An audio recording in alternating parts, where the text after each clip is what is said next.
And since we're on the topic of talking about the holidays, while the weather keeps getting steadily colder, there are certain things you're going to have to do with your home before, dare I say the S word, the snow comes, right? Winter is coming, I'm sorry, and it's going to be apparently not a good one again. I hear. Yes. So let's talk about what we need to do with the house so that we're ready, we're prepared.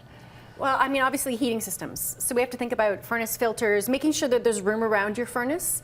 A lot of people will like jam things during like boxes and stuff during the summer up against their furnace. So make sure there's room, there's clearance around your furnace. Making sure your humidifier is working. We definitely need that humidity, not just for our skins, but our furniture and our cabinets.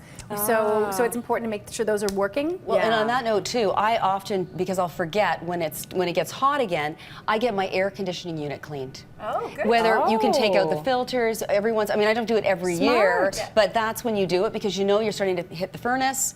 You might as well get that taken care of. Okay. And other things too, like for me, I have outdoor sprinklers. You know, this is you get them shut down, you make sure everything's shut off.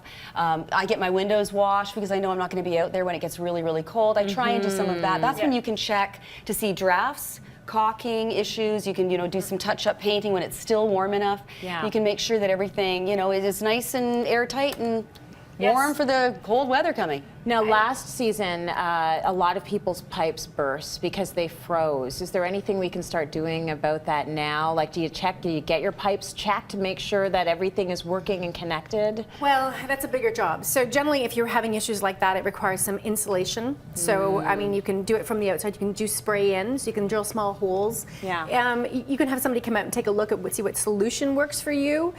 There is an option of putting a little electrical current through Like a a heat pipe. tracer? Yeah, heat tracer in there. Again, this requires somebody to come in and actually do the work for you. Got it. I have to do it. It's you're cutting out the walls. It's a lot of work. Really? Yeah. Okay. So do the little ones you just suggested. Do the little It's a lot ones. easier. Do the insulation first.